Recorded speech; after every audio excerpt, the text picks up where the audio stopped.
오늘 보신 말씀은 구약성경 여호수아서 8장 30절부터 35절입니다.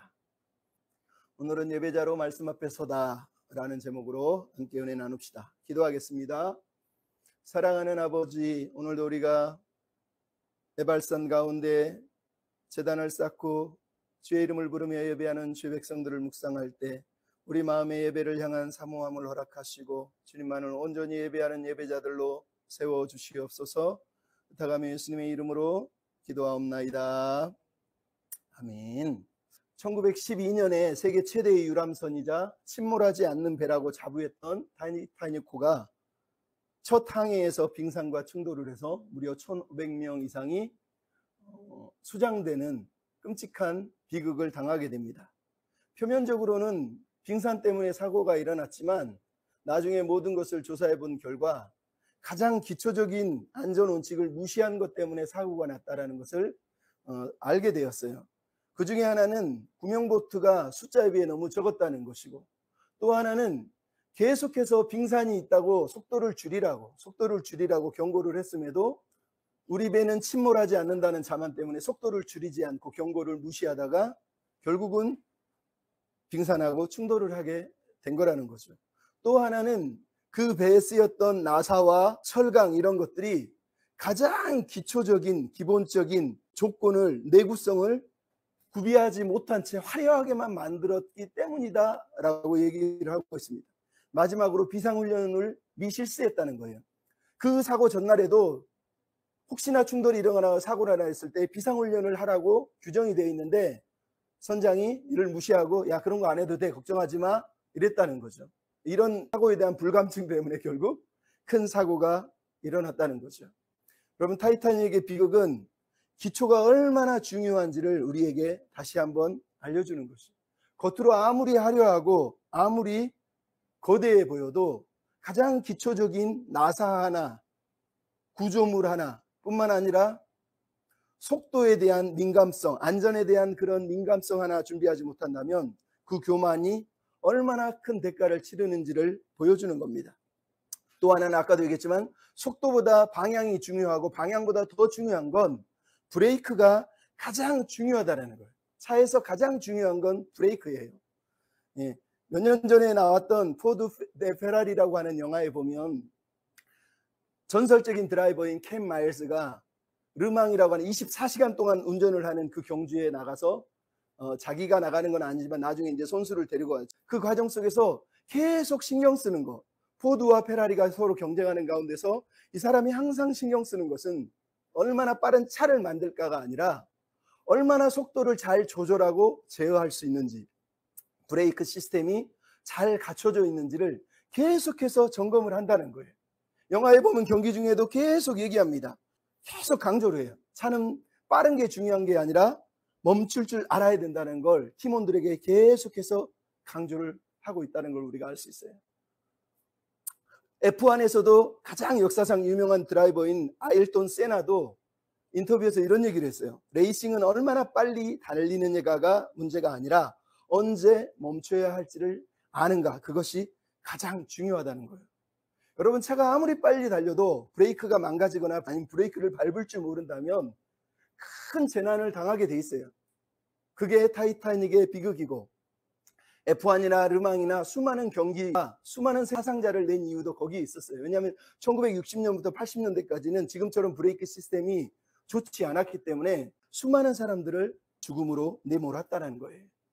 여러분, 영적 전쟁을 치른 우리도 똑같아요. 우리에게도 항상 이 두 가지 점검은 필수적인 점검이에요. 나는 기본을 정말 철저히 중요시 여기고 있느냐, 나는 정말 속도보다 절제할 수 있는, 제어할 수 있는 브레이크 능력을 가지고 있느냐라는 거예요. 여러분, 한국교회가 왜 퇴락을 하고 있습니까? 그것은 단 하나예요. 계속해서 경고음이 울리는데 그것을 무시하고 계속해서 속도를 내서 달려가면서 점검을 무시하고 있다는 거예요. 성공, 성과, 빨리 부응하고 빨리 많이 가지고 누리고 이것에 집착하다 보니까 정작 자기 자신을 점검하고 제어하고 할 수 있는 능력을 상실했다는 거예요. 문제는 그런 브레이크가 망가졌을 때 결국은 자기만 죽는 게 아니라 다른 사람까지 죽음으로 내몬다는 거예요. 그게 얼마나 큰 비극이냐는 거죠. 근데 여러분, 오늘 본문에 나오는 여호수아의 탁월함이 뭡니까? 이런 영적인 경고음을 듣고 신속하게 영적 점검을 시작하고 브레이크를 밟았다는 거예요. 30절에 뭐라고 되어 있습니까? 그때의 여호수아가 하나님 여호와를 위하여 에발산에 제단을 쌓았다. 여러분, 그때에 라는 단어가 무슨 때입니까? 여호수아는 지금 이때를 영적 점검이 가장 중요한 영적 점검의 모멘트, 중요한 순간으로 깨달았어요. 이 시기를 모멘텀으로 삼아서 새로운 도약을 하기 위해서 여호수아는 백성들을 지금 붙들고 브레이크를 밟아서 이 에발산 앞에 붙들어 매고 있다는 걸 우리가 알 수 있는 거예요. 마치 아까 얘기했던 아일톤 세나가 말한 것처럼 유능한 드라이버처럼 언제 멈춰야 될지를 가장 정확하게 파악을 하고 지금 여호수아는 모든 백성들을 멈춰 세웠다는 거예요. 근데 궁금한 건 우리예요. 이때가 정말 굳이 이때가 지금이 적기냐라는 거죠. 왜냐하면 하나님과의 관계도 조금 회복된 것 같고 아이성 전투에서도 대승을 거뒀는데 계속해서 정복을 하러 왔으니 정복해서 나가면 되는 거 아니에요? 백성들의 사기도 다시 충만해졌고 남북의 허리를 갈라서 아이성을 정복했는데 이제 10장을 보면 남쪽 전쟁을 시작하거든요. 그러니까 빨리 남쪽 전쟁을 하고 북쪽 전쟁을 하고 빨리빨리 가나안을 정복하면 그게 하나님의 뜻 이루는 거 아니에요? 하나님이 기뻐하실 일 아닌가요? 근데 이게 바로 성공, 성과, 그리고 가나안 사람들이 집착하던 그런 가나안식 사고방식에 우리가 얼마나 빨리 젖어 사는지를 보여주는 거예요. 근데 우리가 지난번에도 봤지만 성경은 우리하고 전혀 다른 방식으로 늘 얘기를 해요. 3장도, 4장도, 5장도, 6장도, 8장도 똑같잖아요. 하나님은 우리에게 전혀 다른 시각을 계속해서 보여주고 있어요. 아이성 전투의 패배를 경험한 다음에 여호수아는 그것을 철저하게 깨닫고 우리에게 뭔가 지금 점검할 시간이구나 라고 생각을 했다는 걸 알 수 있어요. 왜요? 아이성 전투를 통해서 뭘 배웠습니까? 인간이 얼마나 교만한지, 그리고 그 교만의 죄가 얼마나 우리를 쉽게 파괴할 수 있는지. 그럼에도 우리는 겉으로는 아닌 것 같지만 너무 성과주의에, 성공주의에, 가나안식 사고방식이 너무 빨리 전염된다는 걸 여호수아는 철저하게 깨달았다는 거예요. 그래서 그는 지금 정복하는 것보다 더 중요한 것, 더 시급한 것, 빨리 점검해야 될 내용이 있었다고 깨달은 거예요. 마치 우리가 앞에서 요단을 건너자마자 여호수아 5장에 보면 뭐를 했어요? 정복하러 간 게 아니라 할례를 행하고 유월제를 행하면서 그것도 하나님의 명령이었잖아요. 그런 것처럼 오늘 본문 또한 여호수아가 백성들을 여기에 붙잡아두고 이 승리의 시간에, 이 사기가 충만한 이 시간에 아니야, 우리는 지금 샴페인을 터뜨릴 때가 아니라 빨리 우리 자신을 점검해야 돼 라고 여호수아가 깨달았다는 거예요. 즉 여호수아는 백성들의 기본기, 정체성, 우선순위에 대해서 다시 점검을 시작하고 있다는 거죠. 그러면 오늘 본문에서 여호수아가 점검한 그 기본, 가장 기본적인 내용, 우선순위가 무엇이었습니까? 첫째는 따라서 한번 합시다. 예배자로 부르셨습니다. 예. 정복자로 부른 것이 아니라 하나님이 우리를 예배자로 부르셨다라는 것을 여호수아가 깨달았다라는 거예요. 여러분, 성도의 영적 점검을 점검하기 위한 가장 기본적인 키트가 뭐냐? 예배입니다. 예배하는 사람의 태도, 예배하는 사람의 생각, 예배하는 사람의 모습, 예배하는 사람의 정신, 그게 바로 영적 상태를 점검할 수 있는 가장 중요한 키트예요. 우리가 코로나 때 그 키트처럼 여러분의 영혼을 점검하는 키트는 예배예요. 예배. 여러분, 오늘 본문처럼 예배는 우리 영혼을 재점검하고 바로 세우는데 가장 중요한 도구이기도 하다는 거예요. 그래서 오늘 본문의 여호수아가 지금 영적 점검 리스트를 쭉 우리에게 보여주면서 이 예배를 통해서 이스라엘 백성들을 점검하고 있는 내용, 그 내용을 우리가 살펴봐야 돼요. 먼저 우리가 볼 때 첫 번째는 30절에 써 있죠. 하나님 여호와를 위하여 제단을 쌓았다는 거예요. 무슨 얘기입니까? 예배가 하는 일은 언제나 하나님과 우리의 관계를 점검하는 겁니다. 여러분, 8장 1절부터 29절에서 아이성 승리만 생각하면 이스라엘 백성은 우리 이제 하나님과 관계가 회복된 거 아니야? 이렇게 생각할 수 있다는 거예요. 하지만 여호수아는 그렇게 생각하지 않았어요. 오히려 하나님과의 관계가 지금 약간 회복된 것 같지만 실제로는 우리가 아직 온전히 회복된 게 아니라고 믿는 거예요. 그래서 이 관계를 다시 정립해야 되겠다라고 생각하고 지금 여기서 예배드리기로 결정을 한 거예요. 진짜 중요한 건 하나님과 나의 관계, 하나님이 누구신지, 하나님이 왜 나를 부르셨는지를 다시 한번 되새기는 정체성을 자각하는 시간이 필요하다라고 오늘 본문에서 여호수아는 생각했다는 거예요. 그래서 뭐를 했어요? 번제와 화목제를 에발산에 드렸다는 거예요. 번제와 화목제가 뭡니까? 하나님의 백성이 하나님의 백성 되는 조건이 언제나 번제와 화목제예요. 신명기 27장에 보면 4절부터 7절에 모세가 광야에서 이스라엘 백성이 가나안 땅에 들어가며 요단을 건너거든 에발산에서 하나님께 번제와 화목제를 드리라고 명령을 했어요. 그 내용에 이렇게 써 있는데 너희는 강을 건너서 에발산에 가면 거기서 돌로 제단을 쌓고 여호와의 제단을 쌓고 여호와께 번제를 드리고 그리고 여호와께 화목제를 드리고 여호와 하나님 앞에서 즐거워하라라고 얘기를 했어요. 무슨 말입니까? 모세가 말하는 이 제단은 여호와의 제단이고 여호와께 드리는 제사라는 것을 강조하는 거예요. 그래서 여호와 앞에서 여호와로 인해서 여호와의 백성이 됐다는 것 때문에 즐거워하는 것, 그것이 바로 이 에발산에서 드려야 될 예배다라고 얘기하는 거예요. 여호수아가 8장 30절에 그래서 하나님 여호와를 위하여서 제단을 쌓았다고 말하는 이유가 바로 여기 있는 거예요. 예배는 우리를 위한 게 아니라 하나님을 위한 거예요. 여러분, 예배는 우리가 살면서 어쩌다 한 번씩 하는 행사가 아니에요. 내 감정을 만족시키기 위해서, 나를 위해서 예배 시간에 우리가 오는 게 아니에요. 예배는 하나님이 나의 하나님이라는 걸 고백하고 내가 하나님의 백성이라는 것 때문에 철저하게 그 의무와 그 책임을 다하는 시간이 예배이기 때문에 예배 가운데 나오는 거예요. 그래서 예배가 중요한 거예요. 왜? 예배는 다시 말하지만 하나님과 나의 관계를 정립하는 시간이에요. 내가 세상에서 일주일을 막 살아내다가 내가 주인인 줄 알아요. 그래서 내 마음대로 살아요. 예배 시간도 내가 주인인 것처럼 행세를 하는 거예요. 하지만 하나님은 하나님이 우리 하나님이라는 걸 우리가 알기를 원하는 거예요. 그런 시간이 바로 예배하는 시간이라는 거예요. 하나님을 위해서 우리가 사역한다고 일한다고 하나님은 그것을 기뻐하는 게 아니에요.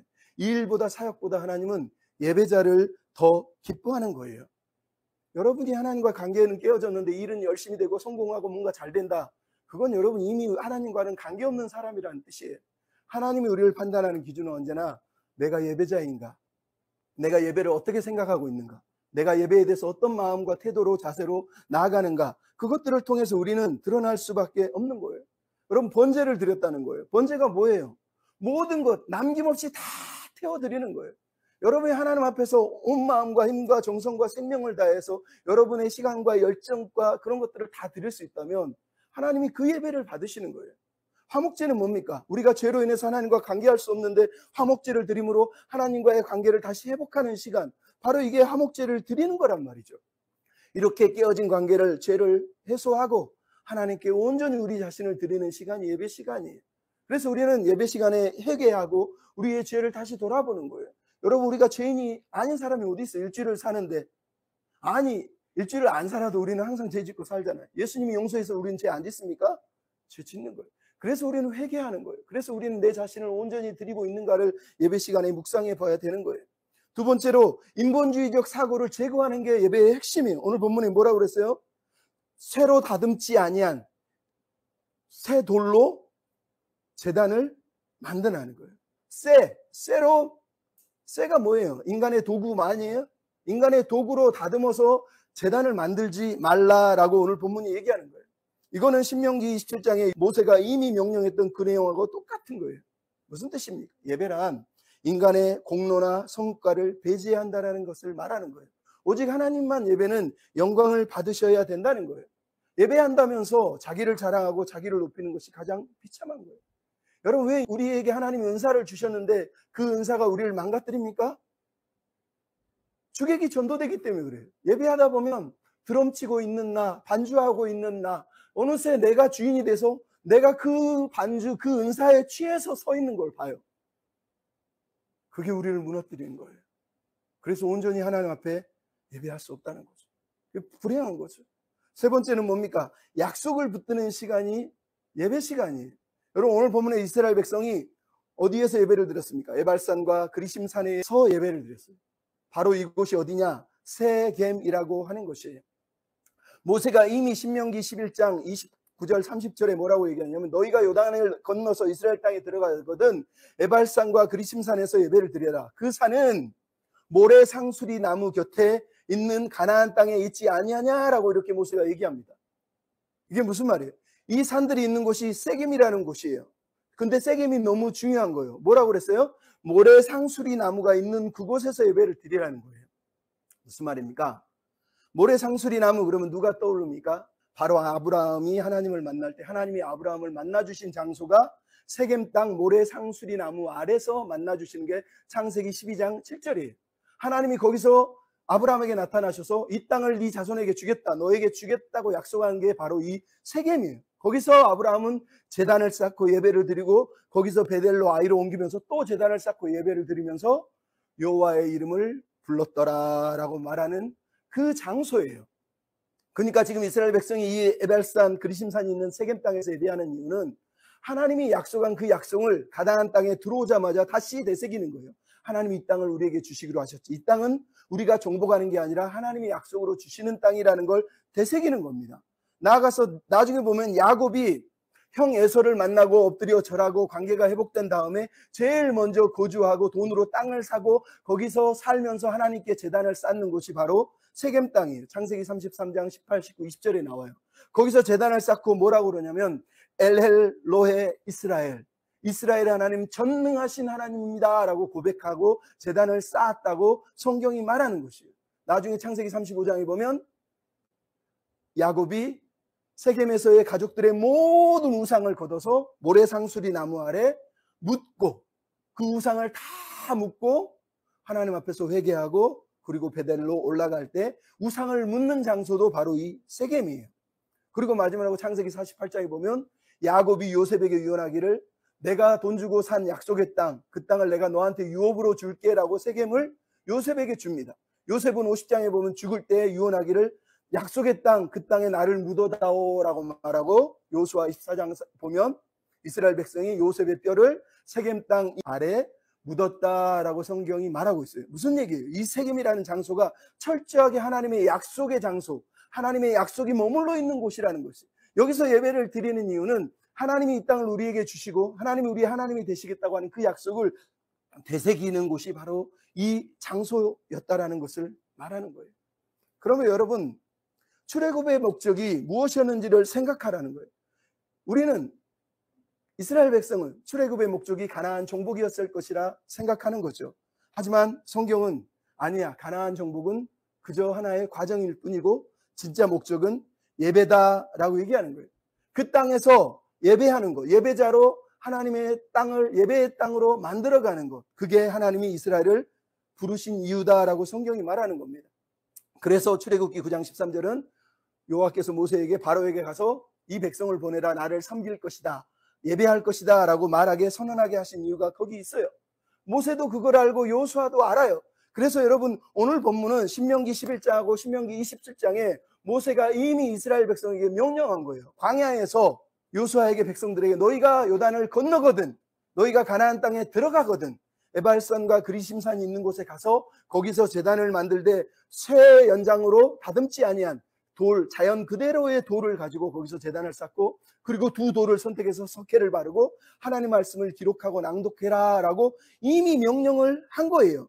근데 이 명령을 하는 이 말씀 바로 앞에 뭐가 있냐면 신명기 11장 1절에 내 하나님 여호와를 사랑하여 그가 주신 책무와 법도와 규례와 명령을 항상 지켜 행하라 라고 말한 다음에 이 에발산과 그리심산에서 이 작업을 하라고 명령을 해요. 그리고 신명기 11장 32절에 마지막 절에 또 이렇게 얘기합니다. 내가 오늘 너희 앞에 베푸는 모든 규례와 법도를 너희는 지켜 행할 것이니라 라고 말하고 있어요. 이게 무슨 말입니까? 모세도 알고 여호수아도 알고 있는 것, 그들은 반드시 이 세겜 땅을 차지하고 이 세겜 땅에서 하나님을 예배하고 하나님의 약속을 붙잡아야 된다는 거예요. 그들이 출애굽한 이유, 그들이 광야를 건넌 이유, 그들이 강을 건넌 이유, 그리고 그들이 여리고성과 아이성을 무너뜨린 이유는 여기서 예배하기 위함이에요. 하나님이 여기서 예배하라고 말씀하셨기 때문이라는 거예요. 여러분, 여기서 예배하는 거예요. 예배자는 아브라함처럼 첫 약속을 받은 첫사랑을 붙잡고 하나님 앞에서 그의 이름을 부르는 거예요. 야곱처럼 엘헬로의 이스라엘, 하나님 나의 하나님은 전능하십니다 라고 고백하면서 하나님 앞에서 이 가나안 땅에서 우상의 땅에서 하나님을 높이며 예배하는 것, 하나님은 그것을 우리에게 요구하시는 거예요. 그러기 위해서 뭐가 필요하다고요? 사랑하라, 내 하나님 여호와를 사랑하고 그 책무와 법도를 다 알아. 여러분, 사랑을 새기는 자리가 바로 예배의 자리라는 거예요. 나아가서 여러분, 은혜의 제단 앞에 우리가 서 있다는 걸 오늘 본문은 철저하게 들려줍니다. 오늘 본문에는 에발산은 저주의 산이고 그리심산은 축복의 산이에요. 근데 지금 여호수아가, 모세가 명령한 산은 어디예요? 에발산에서 제단을 쌓는 거예요. 그리고 에발산에서 도를 기록하는 거예요. 그리고 에발산에서 말씀을 낭독하고 있는 걸 우리에게 들려줍니다. 왜 그리심산에서 하지 않고 에발산에서 하죠? 그리심산 축복의 산에서 하나님의 말씀을 제단을 쌓고 하나님의 말씀을 증거하면 얼마나 더 좋을까요? 우리는 그거 좋아하잖아요. 근데 성경은 그렇게 얘기하지 않습니다. 우리의 시작은 에발산에서 시작하는 거예요. 저주의 산에서 시작하는 거예요. 왜?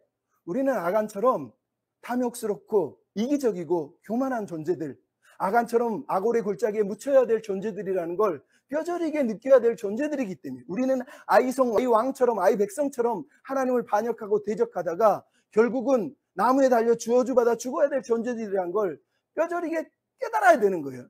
그래서 저주의 산에 서는 거예요. 저주의 산에서 제단을 쌓는 이유는 그 저주의 산에서 우리 대신 저주를 받으시고 우리 대신 죽으실 분을 생각하게 하려고 이 명령을 하고 있는 거예요.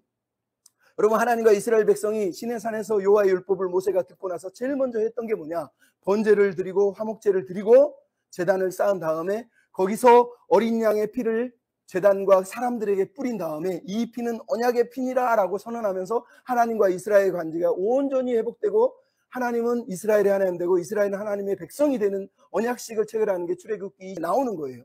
오늘 본문이 바로 그 얘기라는 거예요. 여러분이 에발산에서 제단을 쌓았다는 게 무슨 말이에요? 어린 양을 잡아서 제단에 피를 뿌리고 백성들에게 피를 뿌리면서 하나님과 우리 사이에 있는 이 언약의 피를 붙잡고 저주받아 죽어야 될 우리를 살리셨다는 걸 감사하면서 여기서 예배하고 있는 모습을 우리가 지금 생각해 보게 하고 있는 거예요. 그러므로 여러분, 예배는 은혜로 드리는 거예요. 나를 높이거나 나를 자랑하거나 나를 드러내는 자리가 아니라 하나님만 높이고 하나님만 드러내고 하나님의 약속과 하나님의 은혜만 붙드는 것, 그게 예배예요. 여러분이 이런 마음을 예배 가운데 가지지 못한다면 우리는 반쪽짜리 예배자예요. 여러분, 하나님은 우리가 부족한 예배를 드린다고 해서 안 받으시는 건 아니에요. 받으셔요. 하지만 하나님은 우리가 온전한 예배를 드리는 걸 더 기뻐하신다고 성경은 우리한테 늘 들려주고 있지 않습니까? 기억하셨으면 좋겠어요. 근데 여러분, 오늘 본문에서 신기한 게 있죠. 베델과 아이에서 세겜까지는 북쪽으로 32km나 떨어져 있다는 거예요. 이스라엘 백성이 32km나 북쪽으로 전쟁 중인데 모든 백성을 이끌고 전쟁하러 가는 게 아니라 세겜에 예배를 드리고 제단을 드리기 위해서 가고 있다는 거예요. 그럼 이게 말이 됩니까? 적들이 호시탐탐 노리고 있는데 어떻게 이런 일이 가능하죠? 하나는 하나님이 그들을 보호해 주셨다는 거. 그죠? 이스라엘 백성이 여리고 앞에서 할례를 드리고 유월절을 지켰을 때는 할례를 행했잖아요. 움직일 수 없, 7일 동안 꼼짝 못할 그 백성들을 여리고가 공격을 못하고 가나안이 공격을 못한 이유가 뭐예요? 하나님이 그들을 두렵게 하셔서 건드리지 못하게 하신 거예요. 오늘 본문도 마찬가지죠. 그들이 에발산까지 가서 예배를 드리고 있는 이 모습, 놀라운 거죠. 어떻게 이런 결단을 했는지도 놀랍지만 바로 그런 결단을 보시고 하나님이 이스라엘 백성을 보호해 주신 거예요. 여러분, 왜 보호해 주신 겁니까? 첫째는 하나님이 그들을 예배자로 부르셨고 예배자의 사명을 감당하게 하시기 위해서 그 일을 하고 계시는 거지만, 두 번째는 그들이 말씀의 예배자, 거룩한 제사장 나라, 그 존재가 되는 것을 하나님이 기뻐하셨기 때문이라는 거예요. 여러분, 오늘 본문에 보면 모세가 명령했다 그리고 다 행했다라는 단어가 31절, 33절, 35절에 계속 등장을 하고 있습니다. 오늘 본문 에발산에 드리는 예배는 아까도 말했지만 신명기 21장, 신명기 27장에 모세가 이미 광야에서 명령한 내용이에요. 근데 모세의 명령을 여호수아가 그대로 행했다라고 말하는 것을 우리가 봅니다. 그것은 모세가 차지한 위치를 이제 여호수아가 차지하고 있다는 걸 보여주고 모세와 여호수아를 동등한 자리에 놓고 있는 것이기도 하지만, 이게 왜 중요합니까? 모세가 한 명령이 단순하게 모세 개인의 명령이 아니라 하나님의 명령이라는 것을 들려주고 있는 거예요. 그러니까 에발산에서 예배하는 게 단순히 여호수아가 모세가 막 무서워서 선배들의 조언이니까 이걸 하고 있는 게 아니라 하나님의 명령이었기 때문이라는 거예요. 여러분 기억하십니까? 신명기 5장에 보면 모세가 설교하는 내용이 이런 게 있어요. 모세가 40일 동안 시내산에서 하나님을 만나고 있는데 하나님이 모세에게 말하는데 막 천둥 소리처럼 막 엄청난 우레와 같은 소리의 두려움의 소리가 백성들이 산 아래에 있는데 들려온 거예요. 그러니까 모세가 산에서 내려오자마자 백성들이 뭐라 그러냐면 하나님의 음성을 듣고 누가 살아남을 수 있겠습니까? 당신만 살아남았지 우리는 하나님의 음성을 듣는 것조차 두렵습니다. 죽을 것 같습니다. 그러니 앞으로는 당신이 하나님과 대화하시고 그 말씀을 우리에게 들려주시면 좋겠습니다. 그랬더니 하나님이 그 소리를 듣고 말씀하시기를 백성들이 하는 말이 다 옳도다. 이제 내가 너에게만 말을 할 테니 너는 내 명령을 철저하게 전달해라. 그러면서 하나님이 뭐라 그러면 다만 백성들이 항상 이 같은 마음으로 나를 경외하고 명령을 지켰으면 좋겠어 라고 하나님이 말씀하셨다는 거예요. 여러분, 그러므로 오늘 본문에서 모세의 명령이라는 게 뭐예요? 하나님의 명령이었다는 거. 하나님이 모세를 통해서 말씀하셨고 백성들은 이 모세의 명령을, 여호수아도 이 명령을 하나님의 명령으로 받았다는 것을 알 수 있어요. 그 명령의 내용이 뭐였습니까? 모세가 한 명령은 첫째는 아까도 얘기했지만 에발산과 그리스도산에 제단을 쌓는 거고 거기에 새 연장으로 다듬지 않은 돌로 제단을 쌓는 거고 그 위에 번제와 화목제를 드리는 거고 그리고 거기에 석회를 바른 돌들을 취해서 말씀을 새기고 기록하고 그 다음에 백성들 앞에서 축복과 저주의 말씀을 낭독하라고 했다라는 거예요. 여러분, 돌에다가 석회를 바르고 말씀을 새겼대요. 무엇을 새겼을까요? 엄청난 율법의 말씀을 다 새긴다면 몇 일이 걸릴 거예요. 정확하게 여기에는 제 추측이지만 10계명을 새겼을 겁니다. 왜냐하면 여러분 출애굽기 24장이나 신명기 9장 10절, 11절, 10장 4절에 보면 하나님이 친히 기록한 돌판을 우리에게 주셨다라고 모세가 말하는 내용을 계속해서 하나님이 친히 써서 주셨다고 돌판을. 그러므로 여러분 이스라엘 백성들이 지금 여호수아가 이 돌판에 기록하고 있는 돌들 위에 석회를 바르고 무엇을 기록하겠습니까? 10계명을 전체를 다 새기고 있다는 것을 우리가 알 수 있어요. 또 하나는 축복의 저주의 말씀을 낭독하라고 했다는 거예요. 이 말씀은 어디 나옵니까? 신명기 11장에 보면 11장 26절부터 29절은 너는 여호와의 말씀을 에발산에 가서 기록하고 낭독하라 라고 얘기합니다. 그 낭독의 내용이 어디 나오면 신명기 27장 11절부터 26절까지 무려 12가지로 낭독하는 내용이 쭉 들려옵니다. 근데 낭독의 내용이 뭔지 아세요? 다 저주와 관련된 거예요. 우상을 만드는 자는 저주를 받을지어다. 아멘. 그의 부모를 긍휼히 여긴 자는 저주를 받을지어다. 아멘. 이웃의 경계를 옮기는 자는 저주를 받을지어다. 아멘. 아버지와 아내와 동침하는 자는 저주를 받을지어다. 짐승과 교합하는 자는, 자매와 교합하는 자는, 장모와 교합하는 자는, 이웃을 암술하는 자는, 무죄한 자를 죽이는 자는, 율법을 실행하지 않는 자는 저주를 받을지어다. 12가지를 소리치르면 백성들이 아멘 하라고 모세가 이미 저주의 명단을 리스트를 전해준 거예요. 그리고 나서 바로 이어서 28장 29장에 뭐가 나와요? 축복의 리스트가 나오고 하나님 명령을 거역할 때 당할 저주의 명령이 쭉 나온다는 걸 알 수 있어요. 즉 여호수아는 신명기 27장, 28장, 29장에 있는 그 말씀을 백성들에게 다 들려주고 낭독을 했다는 걸 알 수 있어요. 여러분 이게 왜 중요합니까? 하나님의 백성은 말씀의 백성이라는 걸 우리에게 얘기하고 있는 거예요. 여러분 하나님의 백성이 할 일은 성경을 읽으면서 세상 처세술, 성공하는 방법, 응답받는 방법을 배우는 게 아니에요. 여기서 우리는 하나님의 말씀을 배우고 하나님의 말씀이 우리를 만들어가는 것을 우리가 경험하는 거예요. 세상과 구별된 백성으로 살기 위해서는 그래서 말씀이 필수적인 거예요. 말씀만이 우리를 새롭게 하고 말씀만이 우리가 하나님의 백성이라는 걸 정체성을 드러내기 때문에. 그래서 여호수아 1장은 시작하자마자 했던 말씀이 뭐예요? 오직 너는 이 말씀을 주야로 묵상하여 그 가운데 기록한 대로 다 지켜 행하라. 주야로 묵상하고 지켜 행하고 묵상할 때 하나님이 동행하시고 하나님이 우리를 하나님의 백성답게 살 수 있도록 인도해 주신다고 말하는 거예요. 그래서 여러분 이 말씀이 여호수아에게만 준 말씀입니까? 신명기를 읽어보면 이 말씀은 우리 모두에게 준 거예요. 여러분 예배자는 저절로 만들어지지 않아요. 가만히 앉아서 예배 한번 참석한다고 일주일에 한번 예배 드린다고 성경 한번 읽은다고 우리가 하나님 백성이 됩니까? 절대 그렇게 되지 않습니다. 하나님의 백성은 말씀을 새기고 매일 붙들고 씨름하고 그러면서 내 자신이 하나님의 말씀으로 다듬어지는 거예요. 그럴 때 우리 영혼이 하나님 말씀으로 새로워지는 겁니다. 그럼 주일날 예배 드리는 거 이거는 기본이에요. 이 기본도 여러분이 제대로 못 지키면 예배를 드릴까 말까, 갈까 말까, 이거 재미있네 없네 막 이런 식으로 따진 사람이 얼마나 많습니까? 그럼 그거는 예배 드리는 게 아니에요. 우리는 예배를 통해서 말씀으로 무장하고 그 말씀을 붙잡고 씨름하고 그 말씀으로 새기면서 우리가 하나님의 백성답게 살아야 된다는 걸 계속해서 이 주일날 이 예배를 통해서 우리가 자각하는 시간을 갖는 거예요. 이스라엘 백성이 이 말씀을 지금 듣고 준비하는 이 모습이 우리에게 얼마나 많은 도전을 주고 있냐는 거죠. 근데 여러분, 오늘 본문의 이 행사가 어떤 행사인지를 이해하고 이 말씀을 이해해야 됩니다. 여러분, 고대 근동에는 종주국이라고 하는 왕이 속주라고 하는 다른 나라를 정복하면 두 사람이 언약을 맺습니다. 그러면 종주국과 속주국이 언약을 맺으면 언약서를 만들어요.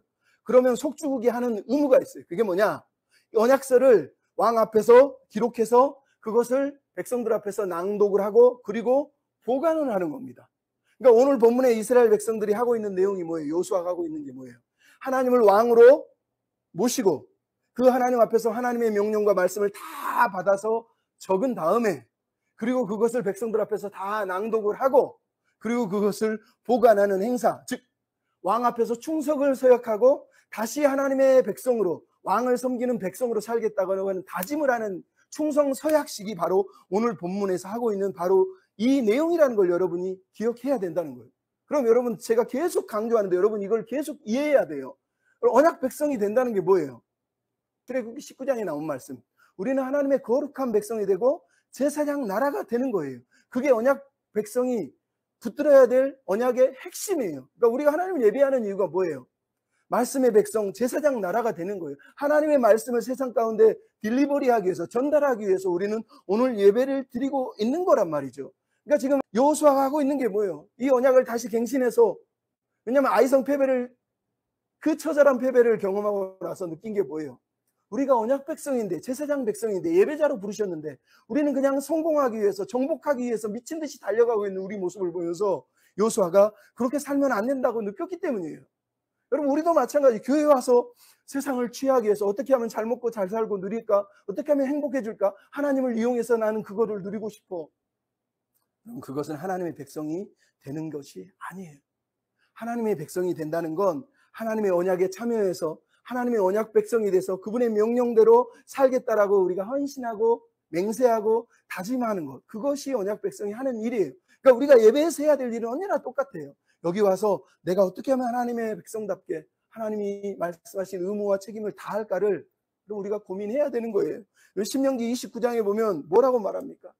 너희는 이 언약의 말씀을 지켜 행하라. 유아나 아내나 객이나 종이나 나무 패는 자나 물기는 자나 다 하나님 여호와의 언약에 참여하여 내 하나님 여호와께서 오늘 내게 명하는 맹세에 참여하여 이 말씀을 지켜 행하면 하나님이 너희 하나님 되고 너희가 하나님의 백성이 될 것이다. 이 말씀은 너희에게만 하는 말이 아니라 오늘 여기 서 있는 사람과 여기 서 있지 않는, 우리와 함께하지 않는 수많은 하나님의 백성들에게 선언하는 말씀이다 라고 신명기 29장 15절에 말씀을 하고 있는 거예요. 그러면 여러분, 오늘 이 예배산의 이 예배와 이 언약식은 우리에게 해당하는 거예요.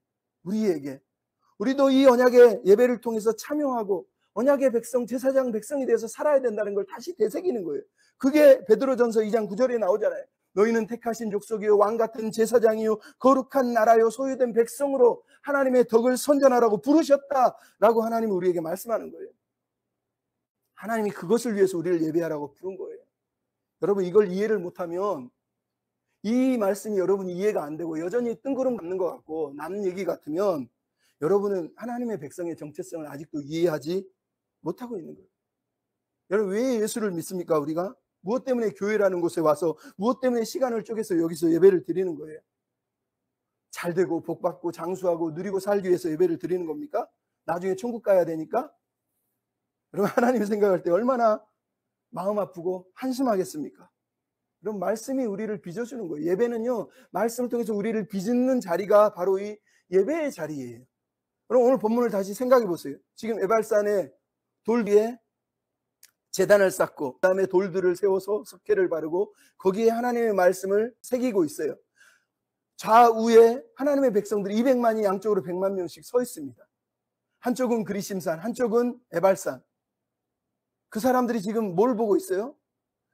에발산 앞에 언덕 아래에서 제단을 쌓고 어린 양의 피를 뿌리는 예배의 현장에 함께 참여하고 있어요. 그리고 언약궤를 맨 제사장들이 서 있고 여호수아가 말씀을 한 자 한 자 십계명 그 돌판을 그 두 돌들 위에 말씀을 새기는 거예요.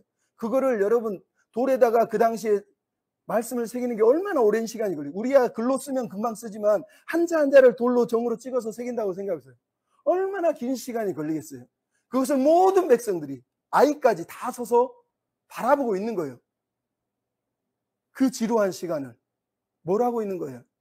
여호수아가 말씀을 새기는 동안에 그들의 마음속에 하나님의 말씀이 그들의 마음판, 그 마음의 판에 새겨지고 있는 시간을 우리가 지금 보고 있는 거예요. 뿐만 아니라 뭐를 했다고요? 율법과 저주의 말씀을 낭독을 했다는 거예요. 그냥 아멘 아멘 리스트, 신명기 27장에 나오는 그 12가지 리스트만 얘기한 게 아니라 율법에 있는 모든 말씀을 다 낭독해, 축복과 저주의 말씀을 다 낭독을 했다는 거예요. 그게 신명기 28장, 29장일 거예요. 그럼 여러분 이 행사가 다 끝났을 때 몇 시간이 걸렸을까? 적어도 반나절, 3시간에서 6시간 사이는 더 걸렸을 가능성이 많은 거예요.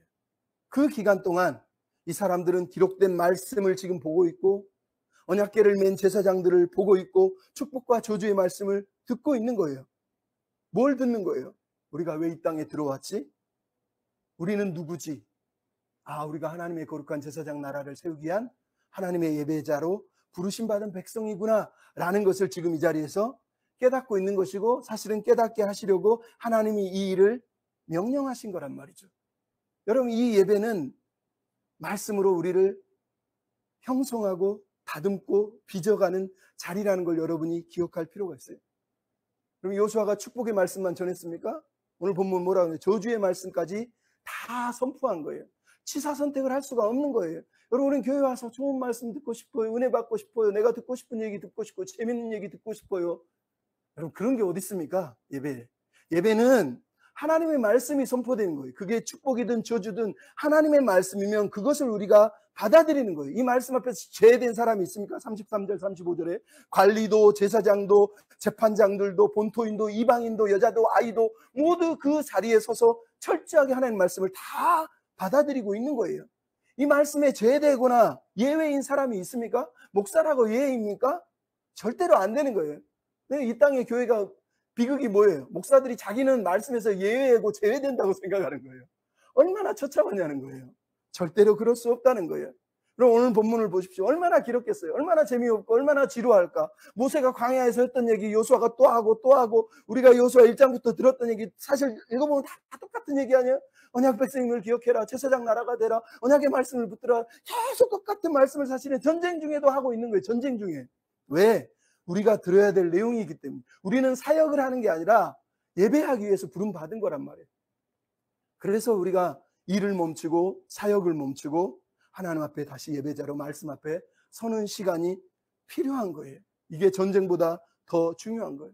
여러분 예배의 뜻이 뭐예요? 예배의 용어는 구약에서는 엎드리는 거예요. 그래서 제가 지난주에도 얘기했잖아요.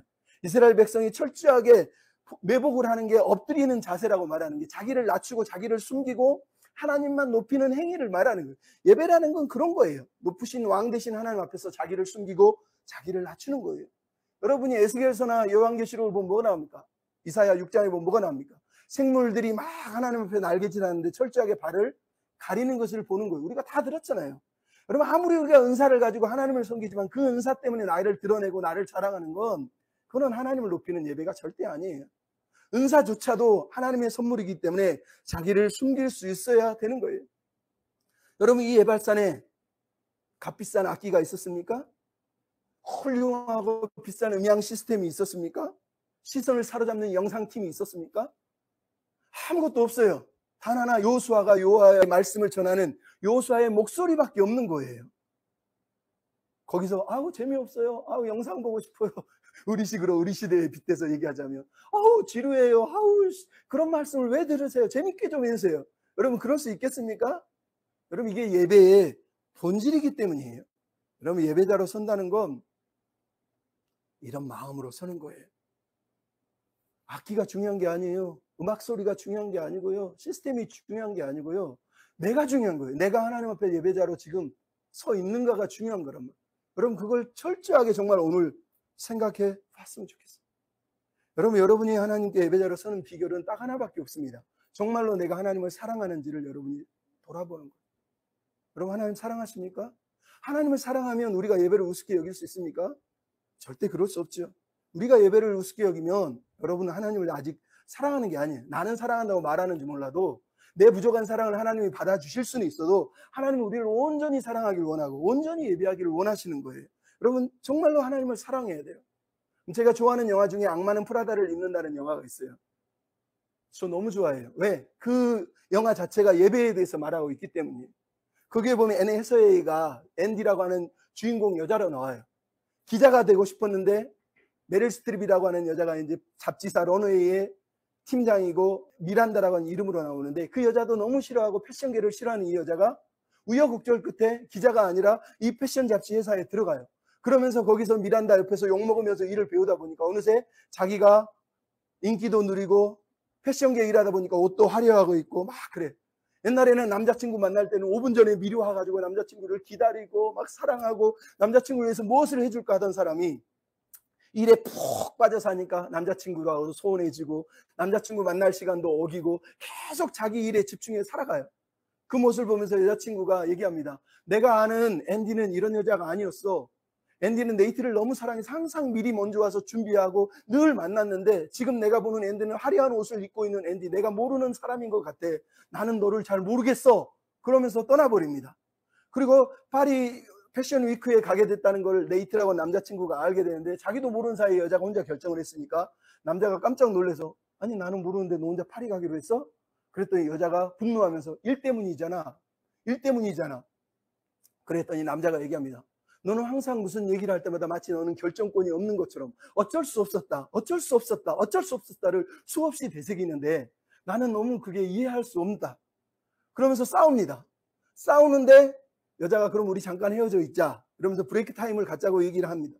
그래서 남자가 그래 그러고 돌아서서 가려고 하는데 여자가 가버리니까 너무 놀래가지고 그 남자를 잡으려고 하는 순간 전화가 삐리삐리삐리 울려요. 보니까 미란다 편집장이 자기를 찾는 거죠. 그랬더니 남자가 돌아서서 쳐다보니까 이 여자가 얼굴에서 어쩔 수 없어요 라고 하는 표정으로 전화를 받으면서 미안해 하고 전화를 받습니다. 그러자 그 남자가 그 순간 그 자리에서 얘기합니다. 내가 모를까봐 너한테 알려주는데 네가 가장 많이 통하는 사람이 네가 지금 헌신하는 대상이야. 둘이 행복해라. 그러고 가버립니다. 여러분, 이게 이 영화의 내용이에요. 나중에 이 여자가 그거를 깨닫고 자기가 사실은 결정할 수 있었고 어쩔 수 없다는 핑계를 안 대고 자기가 다 결정할 수 있었는데 마치 결정할 수 없었다는 듯이 유혹에 넘어갔다는 걸 깨닫고 나중에 미란다의 전화를 분수에다 집어 던지고 더 이상 전화를 받지 않고 남자를 찾아가는 이야기가 나와요. 제가 여러분 왜 이거를 들려주는지 아세요? 이게 예배예요. 이게 예배예요. 내가 가장 많이 전화하는 사람, 내가 가장 많이 준비하는 것, 내가 가장 많이 에너지를 쏟고 있는 것, 거기에 내가 철저히 헌신하고 있지 않습니까? 그게 내 예배의 대상인 거예요. 여러분이 예배하는 시간을 이렇게 준비하고 이렇게 하나님 앞에서 사모한다면 그게 여러분이 하나님을 예배하는 거예요. 근데 여러분이 그것을 사역을 위해서 그렇게 하고 있다면 사역이 여러분의 하나님인 거지 하나님이 아닌 거예요. 여러분, 내가 가장 많이 전화 받는 것, 내가 가장 많이 시간을 투자하는 자리, 내가 가장 많이 애써서 준비하는 것 뭡니까? 생각해 보라는 거예요. 여러분은 무엇을 예배하고 있어요? 누구를 예배하고 있습니까? 정말로 하나님을 예배하고 있습니까? 제가 신학교 다닐 때 가장 마음이 아팠던 게 뭔지 아세요? 우리 신학교 같은 반에서 찬양 인도하는 게 나 그리고 박상민이라고 하는 동생 후배 하나가 있었어요. 근데 내가 그 아이를 볼 때마다 너무 신기한 게 있었어요. 이 친구는 자기가 예배 찬양 인도를 할 때는 엄청나게 준비를 많이 해요. 그리고 나와서 막 미친 듯이 하나님 앞에서 막 혼이 다 빠진 것처럼 찬양을 인도해요. 근데 내가 하거나 다른 사람이 찬양을 인도할 때는 항상 늦게 와. 그리고 항상 뒤에서 뒷짐지고 구경을 해. 여러분, 이 사람이 예배자 같으세요? 자기 쇼하는 사람 같으세요? 쇼하는 거예요. 내가 하는 일, 내가 하는 사역, 내가 뭘 하는 거에 막 엄청 준비하잖아요. 근데 정작 예배 시간에는 구경해. 자기가 안 하니까. 늦게 와. 여러분, 이게 예배자입니까? 내가 그 친구를 보면서 너무너무 마음이 아팠어요. 여러분, 예배는 편하기 위해서 드리는 게 아니에요. 내 편의를 위해서 내가 갈 수 있을 때 가고 내가 준비되지 못하면 못 가고 내가 가고 싶을 때 가고 가까운 데 가고 이게 무슨 예배입니까? 예배는 가깝고 멀고의 문제도 아니고요. 철저하게 하나님 앞에서 우리 마음을 준비하고 하나님이 내 삶을 하나님께 드릴 때 나의 하나님으로 나를 받아주시겠지 하는 마음으로 하나님 앞에서 준비하고 나아가는 게 예배예요. 여러분 생각해 보세요. 여러분이 반주할 때 예배 늦은 적 있습니까? 여러분이 뭔가를 준비할 때 예배 늦은 적 있습니까? 없잖아요. 그때 내가 해야 되니까. 근데 여러분이 아무것도 안 할 때는 어때요? 뭐 예배 한번 빠지면 어때? 좀 늦게 가면 어때? 좀 미안하지만 그런 생각 안 드세요? 근데 저는 그게 너무 한편으로는 이 말씀 주면서 마음이 아팠어요. 예배를 마치 내가 편한데, 그리고 막 찬양 소리 사람들 많이 모여서 그냥 나는 아무것도 안 하고 뒤에서 조용히 예배드리다 나와도 편안한 곳을 거기에 앉아있는 걸 예배라고 생각하는 거예요. 여러분 그게 예배입니까? 그건 예배가 아니죠. 여러분 맷 레드먼이라고 하는 사람이 마음의 예배라고 하는 찬양을 썼는데 그 찬양을 쓴 배경이 뭐예요? 맷 레드먼이 엄청나게 유명한 영국의 유명한 워십 리더였는데 어느 날은 예배를 드리는데 뭔가 공허하고 허전한 모습, 왜 우리가 이렇게 엄청난 음향 시스템과 팀원들과 코러스와 막 악기들 다 동원해서 예배하는데 왜 우리가 예배를 드리는 것 같지 않고 쇼를 하는 것 같지? 이런 생각이 들어요. 그래서 목사님께 상담했더니 목사님이 다음 주부터 모든 악기를 다 멈추고 기타, 통기타 하나만 들고 예배를 드립시다. 처음에는 그게 너무 억울했다는 거예요. 왜냐하면 내가 찬양 인도자인데 찬양 인도하는 사람이 기타 하나만 들고 다른 걸 다 포기하라고? 상상할 수가 없었던 거예요. 근데 순종해서 예배를 드립니다. 통기타 하나만 들고 악기 시스템 다 내려놓고 기타 치면서 같이 예배를 드리는 거예요. 그러면서 악기팀도 찬양팀도 자기 자신도 예배가 이거구나 라는 걸 깨달았다는 거. 예배가 뭐예요? 마음의 중심이 있는 예배. 중심이 뭐예요? 예수 그리스도 하나님 한 분만 바라보고 그분의 은혜만 생각하는 거예요. 그전에는 악기 소리 듣고 저 사람 소리가 왜 저래, 저 목소리는 왜 저래, 쟤는 왜 저렇게 치는 거야, 얘는 왜 늦게 오는 거야, 수많은 게 자기를 사로잡잖아요. 그게 예배냐고요. 그거는 자기를 예배하고 시스템을 예배하는 거죠. 근데 이 사람이 그 과정을 겪으면서 진짜 예배는 하나님만, 예수 그리스도만 바라보는 거구나. 그래서 쓴 가사가 마음의 예배, 찬양의 열기 모두 끝나면, 원래 이건 가사 번역도 잘못되어 있어요. 원래 번역은 무언가가 끝났다는 것을 암시하는 게 아니라 음악이 사라지고 모든 것이 다 사라졌을 때를 말하는 거예요. 그러니까 찬양의 열기가 사라지고, 즉 우리 인간들의 쇼하는 소리들이 다 사라지고 오직 주님만이 보이는 그 시간, 내가 드리는, 우리가 드리는 예배, 그 예배의 주인이 예수님임을, 하나님을 아는 그 예배가 하나님이 받으시는 예배다라고 깨달은 거예요. 그래서 가사의 내용에 주님께 드릴 마음의 예배, 주님을 위한, 주님을 향한 노래, 중심은 이를 예배에 내려놓고 나 이제 주님께 예배하기에 돌아갑니다. 이렇게 고백한 거예요. 여러분 자신을 돌아보십시오. 여러분이 돌아와야 되지 않습니까? 혹시 중심이 이런 예배를 드리면서 나 예배 드리고 있다고 여러분 생각하는 거 아닙니까? 저는 여러분 사람들이 물어볼 줄 몰라요. 개척회 때는데 혹시 교인은 늘었나요? 저는 그런 거 아무 상관없습니다. 여러분 오늘 예배 드리고 다음 주 예배를 못 드려도 상관없어요. 저에게 중요한 건 지금 이 순간 나는 예배해야 돼요. 교회를 섬기면서 매일 아침마다 찬양 인도하기 전에 기도했던 내용도 그거예요. 하나님 오늘 하나님 앞에 진짜 예배하고 싶습니다. 오늘 꼭 예배자로 하나님 앞에 서고 싶습니다. 그렇게 기도하면서 예배했어요. 예배의 주인이 하나님이기 때문에 버티고 예배하는 거예요. 여러분 오늘 우리가 그렇게 예배해야 돼요.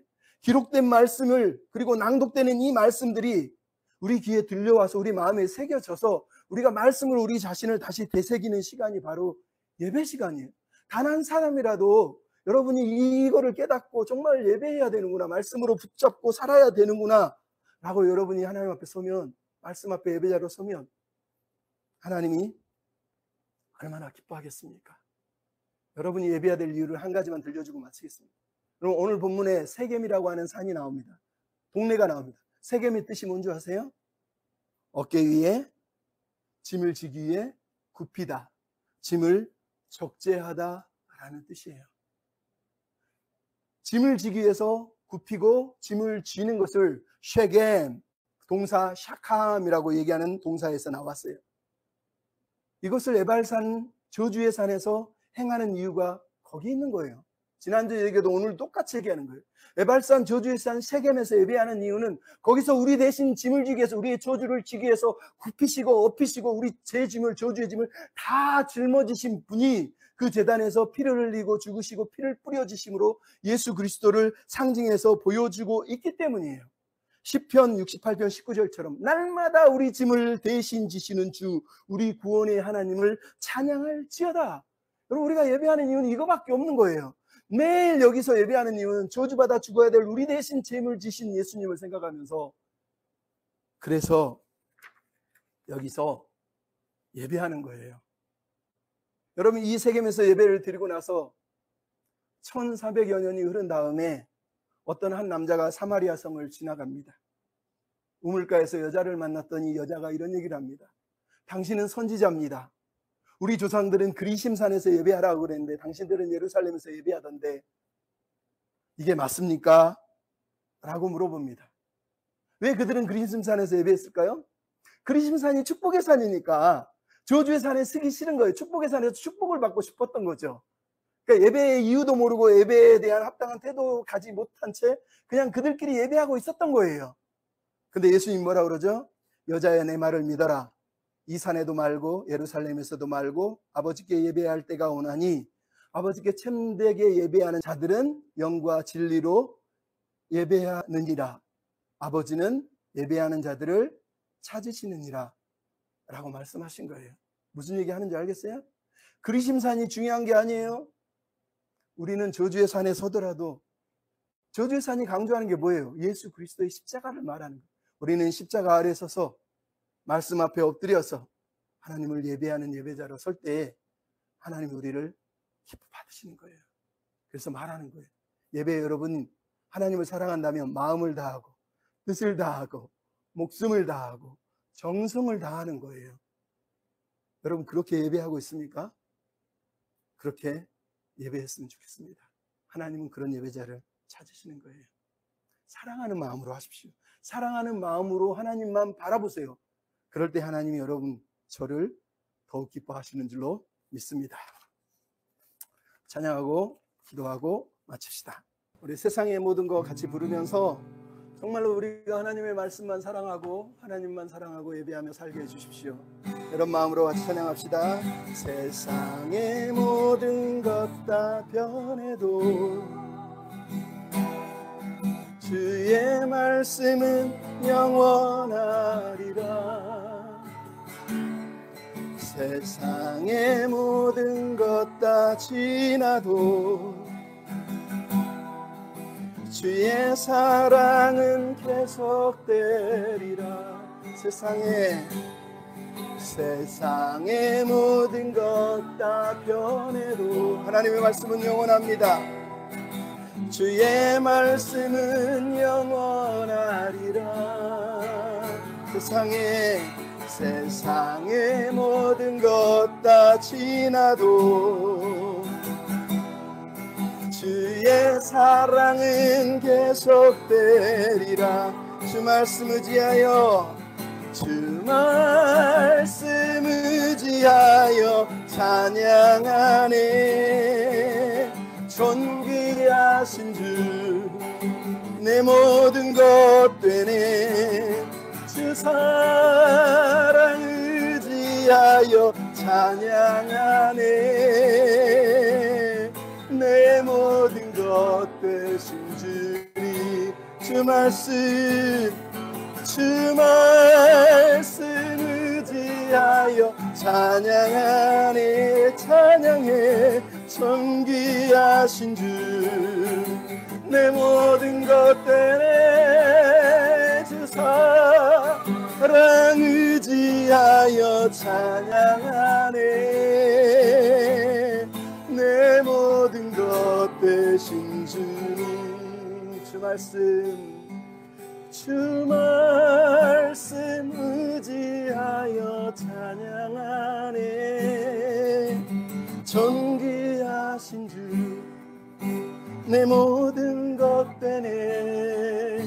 주 사랑 의지하여 찬양하네.